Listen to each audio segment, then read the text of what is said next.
There is a seed smaller than a grain of sand that can wait underground for 40 years, 4 decades, buried in darkness, no water, no light, no care. Then, when conditions are right, it germinates and produces a plant containing more omega-3 fatty acids than salmon, not per pound, per leaf. It grows in sidewalk cracks, drought-scorched fields, and soil so salty that every other crop dies within days. Scientists at Yale called it a biological impossibility, a plant that should not exist. It fed ancient civilizations from China to Mexico for over 4,000 years. Roman emperors ate it. Indian Ayurvedic physicians prescribed it. Greek philosophers wrote about it. Then we reclassified it. Not as a superfood, not as a survival crop. We called it the world's most common weed and built a $40 billion industry to poison it out of existence. Welcome to history's hidden harvest. If forgotten seeds like this matter to you, subscribe and hit the bell. Every share preserves what the herbicide industry wants buried forever. The story begins in 300 BC in the writings of Theophrastus, student of Aristotle and father of botany. He documented a plant the Greeks called Andrachniae, cultivated alongside essential crops and sown deliberately in April. This was not a weed. This was agriculture. Archaeologists later found seeds in a clay vessel from northern Greece, dating to 1050 BC. 3,000 years of storage, and the seeds were identical to those growing between the stones outside the excavation site. The same plant, the same genetics. Waiting. The Romans called it portulaca and cultivated it across 3 continents. Pliny the Elder recommended wearing it as an amulet against evil, but Roman soldiers ate it for practical reasons. The succulent leaves stored water and nutrients that sustained legions on long marches. When supply lines failed, portulaca grew wild in every field they crossed. In China, cultivation records extend back over 2,000 years. They called it Mei Qian, horsetooth amaranth, and used it as both food and medicine. Traditional Chinese medicine prescribed it for dysentery, skin infections, and bleeding disorders.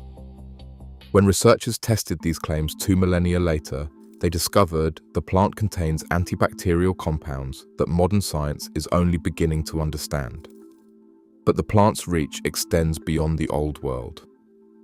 When European botanists arrived in Massachusetts in 1672, they documented portulaca growing abundantly. They assumed it was introduced. They were wrong. Archaeological evidence from Ontario dates to 1350 AD. Seeds found in Kentucky date to 800 BC. Native Americans had been cultivating it alongside sunflowers, squash, and goosefoot for thousands of years. 2 populations separated by an ocean both decided this plant was essential. What did they know that we forgot? The answer arrived in 1960 when physiologist Ansel Keys launched the 7 Countries study. He tracked 12,763 men across 7 nations for 50 years, trying to understand why some populations had almost no heart disease, while others died from it at epidemic rates. The farmers of Crete consumed over 35% of their calories from fat. Every nutritional theory predicted they should be dying of heart attacks. Instead, they had the lowest cardiovascular mortality rate Keys had ever measured. Lower than Japan, lower than Finland, lower than anywhere. For 20 years, scientists credited olive oil. Then, in the 1980s, researchers analyzed frozen blood samples from the original study. They were not looking for cholesterol. They were looking for omega-3 fatty acids. The Cretans had 3 times the omega-3 levels of the Dutch, but they were not eating 3 times more fish. They were eating this plant every single day, in salads, in stews, sautéed with olive oil, fed to their chickens and goats. The animals ate the plant. The people ate the animals. The entire island's food system ran on a weed that grew wild in every field. Dr. Artemis Simopoulos analyzed the plant in 1992. The numbers seemed impossible. 300 to 400 milligrams of alpha-linolenic acid per 100 grams of fresh leaves, 5 to 7 times more than spinach, 15 times more than iceberg lettuce. The richest vegetable source of omega-3 fatty acids ever measured, but the discovery that shocked scientists came next. Land plants do not make EPA, eicosapentaenoic acid. That is a marine omega-3 found in fish and algae, not in garden vegetables. This plant produces EPA. When Simopoulos published the findings, other researchers questioned whether her samples were contaminated. They tested again. No contamination. The plant breaks biological rules.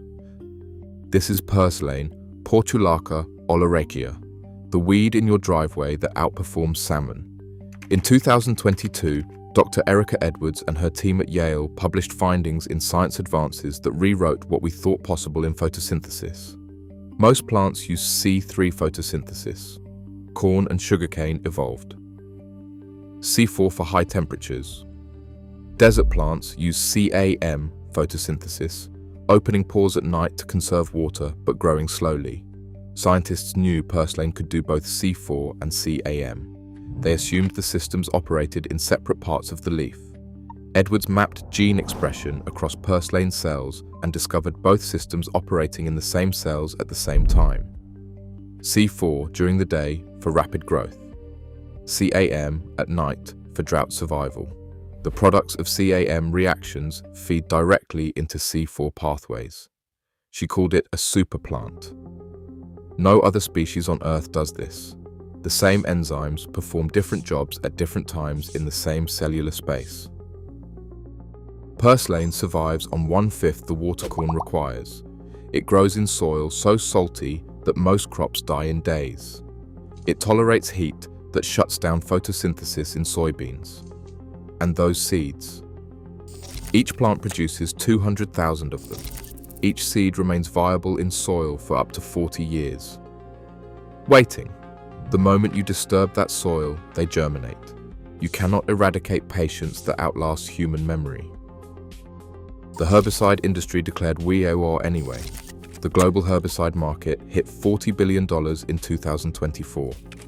Bayer, Syngenta, and Corteva sell products specifically formulated to kill purslane, mesotrione, isoxaflutole, indaciflam, and 2.4-D, the same chemical weapon developed for warfare in World War II that Scott's company marketed to American homeowners in 1947. Homeowner associations prohibit purslane. Agricultural extension offices publish eradication guides.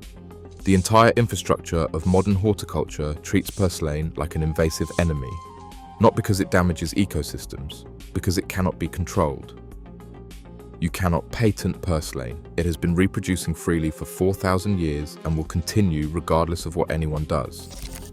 You cannot create a hybrid variety that farmers must buy annually. You cannot make the seeds sterile. Every omega-3 source on the market is controlled. Wild fish populations are collapsing.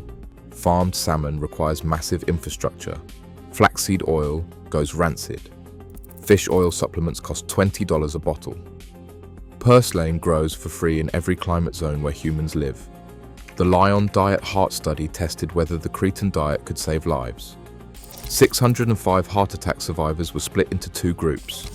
Half received the standard low-fat cardiac diet. Half received a Mediterranean diet rich in purslane, walnuts, and omega-3 fatty acids. After 5 years, the purslane group had 70% fewer deaths, not 70% fewer heart attacks, 70% fewer deaths from all causes. The study was stopped early because keeping the control group on the standard diet became unethical. Identifying purslane takes seconds. Look for thick red stems and succulent paddle-shaped leaves growing flat along the ground. The stems are smooth, never hairy. Break one open and it is juicy, almost translucent inside. The flowers are tiny and yellow, tucked between the leaves. It grows in sidewalk cracks, garden edges, disturbed soil, and anywhere water occasionally reaches. Stop poisoning it. If it is growing in your garden, let it. If it appears between your patio stones, eat it instead of spraying it. Harvest young leaves in the first 6 weeks when they are most tender. Eat them raw in salads for a lemony, slightly salty crunch. Saute like spinach. Add to smoothies. Pickle the stems. Save the seeds. One plant produces hundreds of thousands. Let a few mature in late summer, collect the seeds, and you have enough to share with everyone you know. We did not lose purslane. We were taught to destroy it. $40 billion annually flows to companies selling chemicals to kill the most nutritious plant growing free in your yard. The supplement industry charges $20 monthly for omega-3 capsules that approximate what purslane provides for nothing. The knowledge is not gone. It is waiting in every sidewalk crack, every neglected garden bed, every seed buried 40 years ago that will germinate the moment you stop poisoning the ground. The Cretans knew, the Romans knew, the Greeks knew, the Chinese knew, Native Americans knew. 4,000 years of human knowledge buried under marketing budgets and herbicide campaigns. But the seed does not care about marketing. It waits. 40 years underground, if necessary. Then it grows and it feeds and it offers exactly what it offered when emperors ate it and philosophers praised it. The only thing that changed is that we forgot, but seeds remember. If this harvest revealed something for you, subscribe to History's Hidden Harvest and hit the bell. Every like and every share preserves what they tried to erase from history. The next harvest awaits.